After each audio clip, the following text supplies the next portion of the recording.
we are ready to get started again.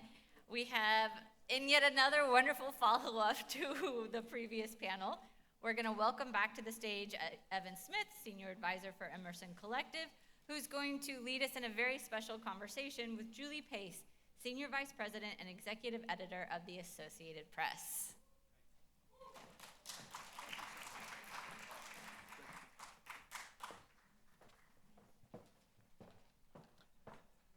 All right, thank you. I'm Evan Smith. I'm a senior advisor at Emerson Collective. I'm the co-founder and former CEO of the Texas Tribune, and I'm so pleased to have Julie Pace in Austin. She is senior vice president and executive editor of the Associated Press, leading the iconic news organization's global coverage from more than 100 countries. Since she assumed that role in 2021, the AP has been awarded 3 Pulitzer Prizes. Previously, she was Washington bureau chief for the AP, directing its reporting on the presidency, politics, and U.S. government. Before that, she was the AP's White House correspondent. If you're wondering why the head of the AP's newsroom was a late add to this program, you are at the wrong conference. A fight over White House access is a fight over free speech. And a fight over free speech is a fight that everyone here has a stake in. We're happy that our sister in arms is with us. Please give a big, big hand to Julie Pace. Thank you. So look, I don't ever feel the need to do this on a stage like this, but thank you. First of all, thank you for everything you're doing. Thank you. Yeah. We appreciate that. What happened yesterday in court? You had a very consequential hearing related to the ongoing troubles. Tell everybody what happened. Sure. So, well, thank you again for having me today and for having this conversation. So, as I'm sure many of you know, we have filed a lawsuit against the government in order to restore our access in the White House. Right. The AP has been a member of the White House press pool for more than 100 years. We've done that through Republican administrations, Democratic administrations, and some of the most iconic reporting and images that everyone knows from presidential coverage has come from the AP. We are no longer in the White House pool. We've also been barred from other large events, both at the White House and elsewhere.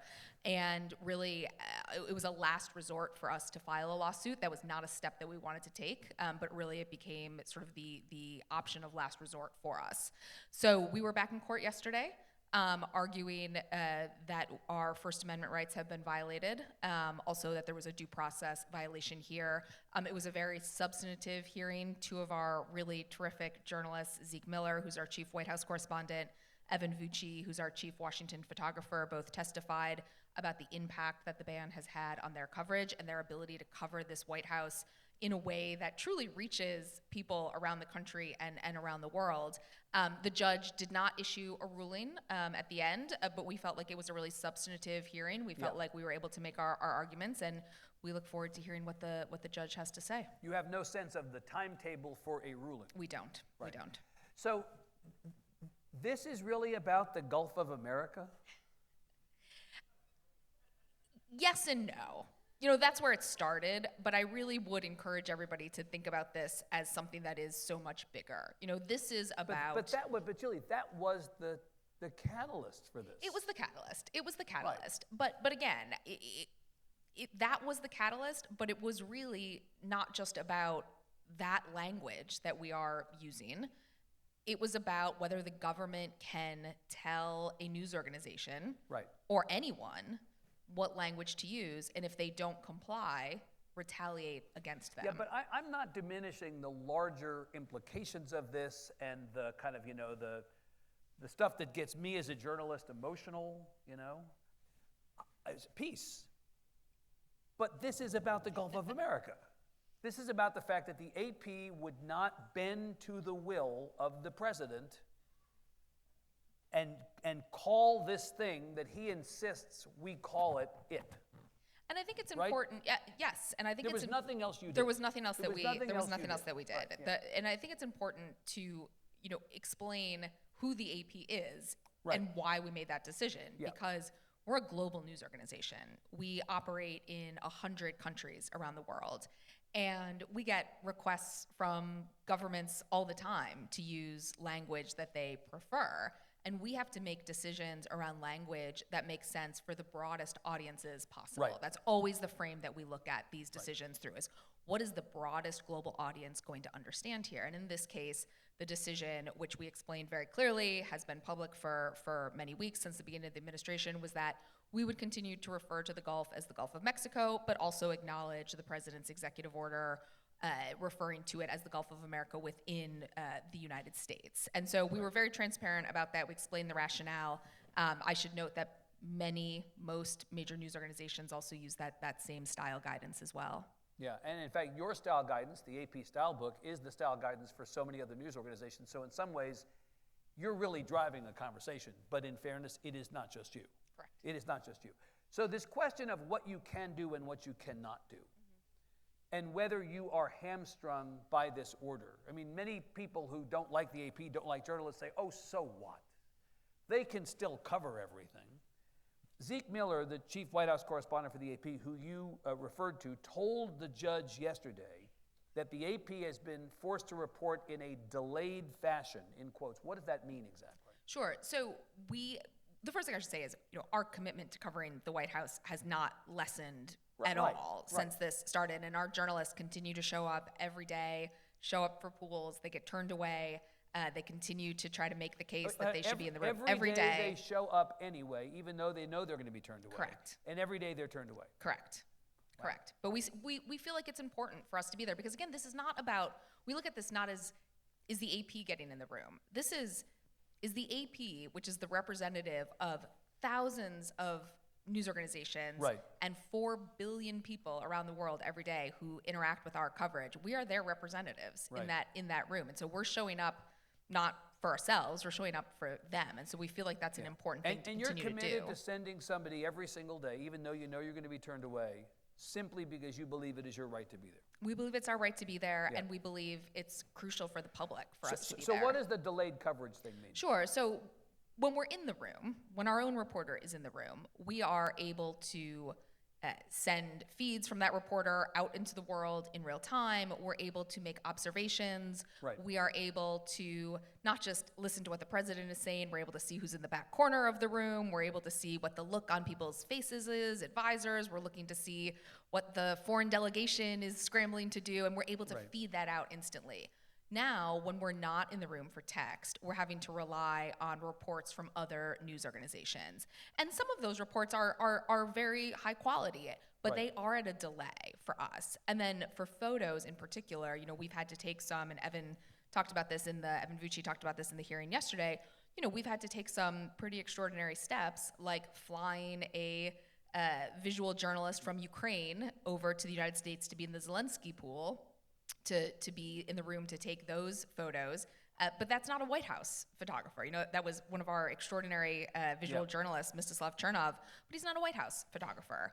And so, it does put us at a disadvantage. I do want to say, though, the work that our White House team has done and our entire Washington bureau has done to maintain strong, aggressive, fact-based coverage has been extraordinary, despite the ban. Has been extraordinary. Let's be clear. Evan Vucci is not just any photographer. Evan Vucci took the famous photograph of Donald Trump after he was shot, right? He did. He took that fight, he did. Sort of fist-up picture. The iconic photo. His point to his own statement yesterday in court was, we're basically dead in the water on major news stories. That's what he said to the judge. And Evan feels really strongly that, yes, we can access other photos, and we have continued to, and so we continue to serve our customers, we continue to serve our audiences.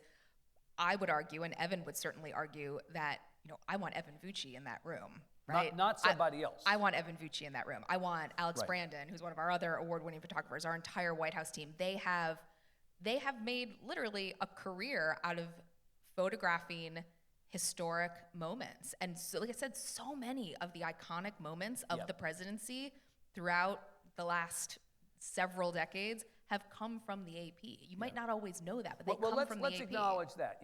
Most people think AP stands for advanced placement.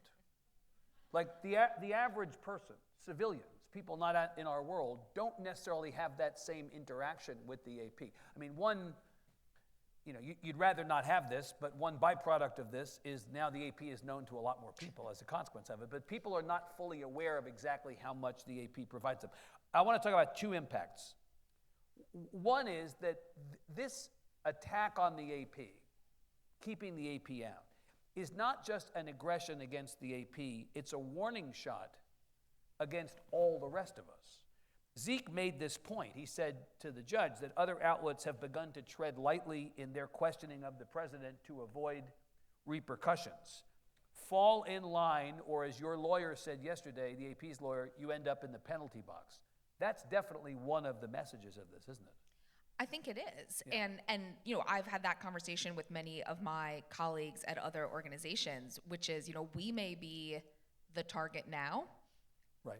but I don't think we'll be the only ones. And that's why it's important for us to stand up for this principle. This is, like I said, this is not something that we relish.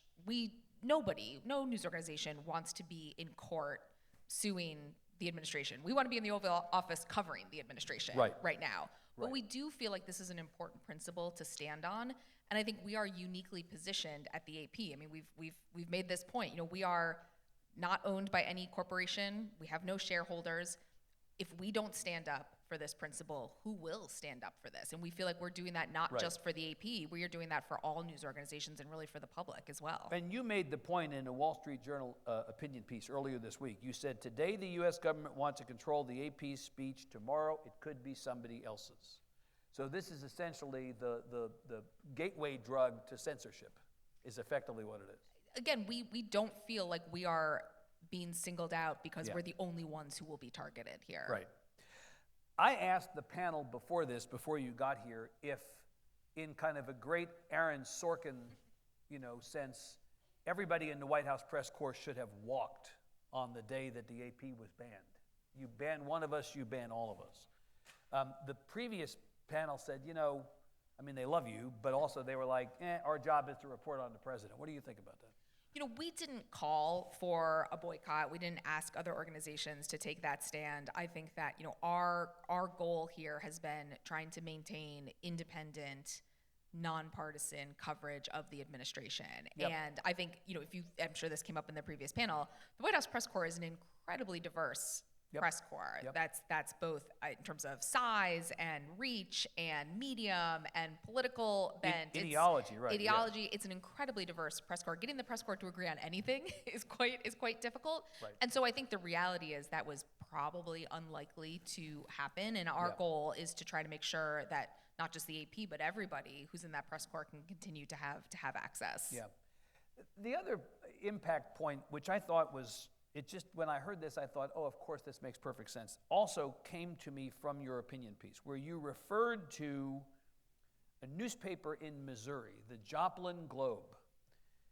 Person at the Joplin Globe said, denying the AP coverage is effectively denying access to our readers. What we don't think about is that AP coverage runs in newspapers from coast to coast, from border to border. Many of them in rural communities that have no reporters to speak of at their news sources.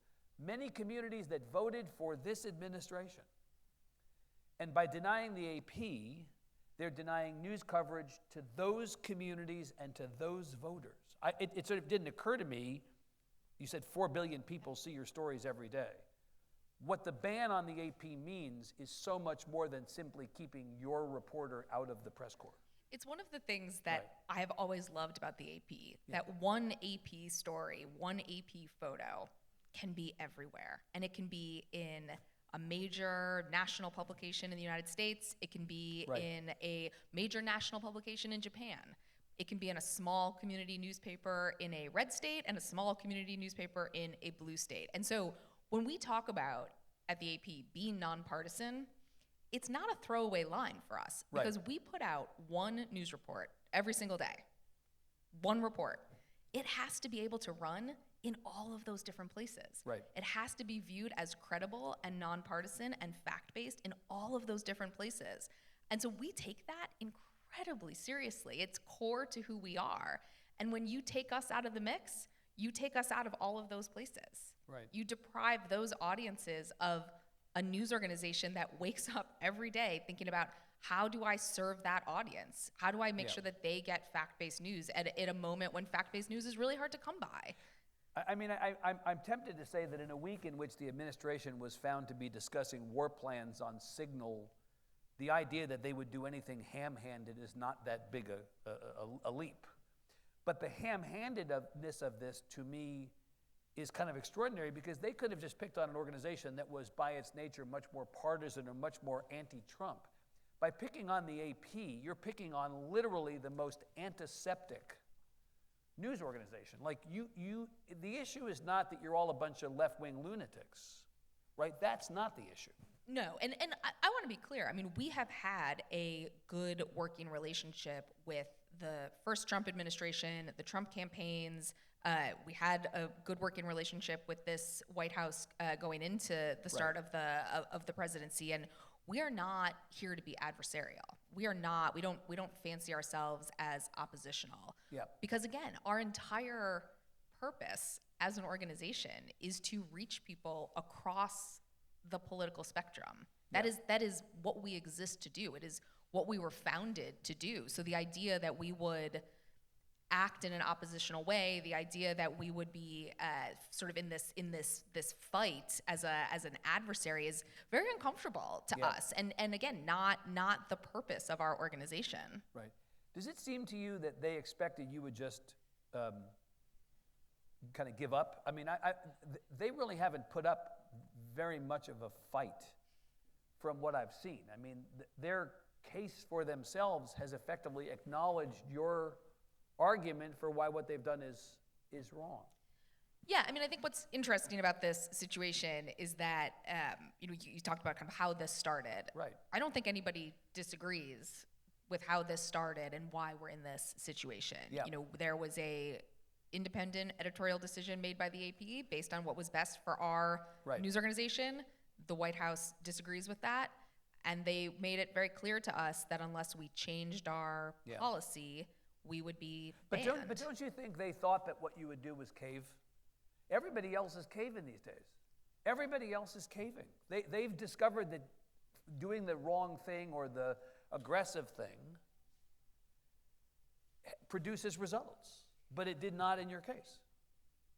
It didn't, and I can't speak to what they thought we would or wouldn't do, but I can speak to what I know our values are and what I know our principles are, and that is making sure that we can operate independent of government interference, that we can stand by our decisions and say that there is nothing motivating what we do other than our desire to be independent and nonpartisan and fact-based. And again, I do think that we are uniquely positioned, certainly as a news organization in this moment, to take that stand.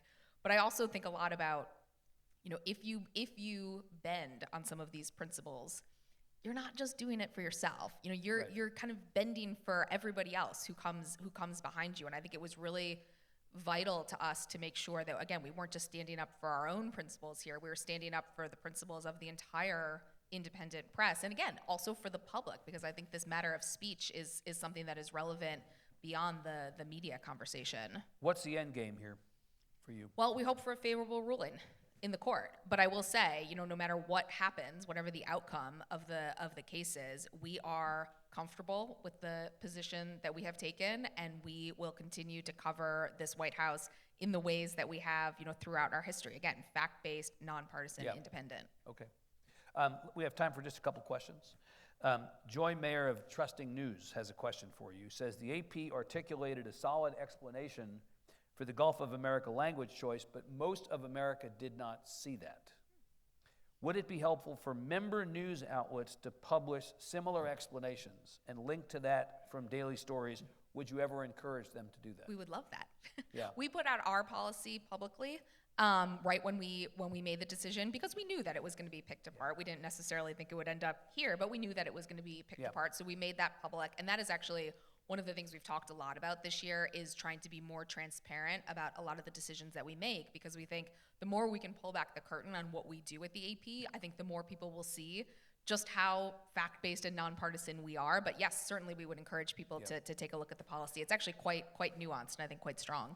So speaking of nuance and speaking of pulling back the curtain, similar question, Santiago Lyon. Can more be done by the AP and other outlets to help explain how their news agencies, like the AP, play into the broader news ecosystem, particularly supplying your customers? This is the point we were talking about. The nuances are likely lost on most members of the public. Back to this idea that most civilians don't fully appreciate the scope and depth and breadth of the AP's reach. Can Yeah. you do more to talk about that? Sure. Well, and one of the things we've been really encouraged by is that a lot of our members, you referenced Joplin Yeah. from the Journal op-ed, we've had many members who have published on their own op-eds in their outlets talking about their relationship with the AP, and that has really just been an expansive group, again, from red states and blue states, small publications, large publications, but we've been really encouraged by the fact that people have been touting their association with Yep. the AP.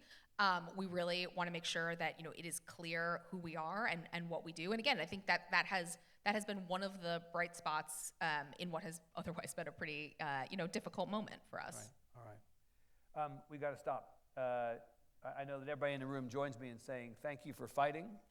Keep fighting, okay? Julie Pace, thank you very much. Appreciate you so much.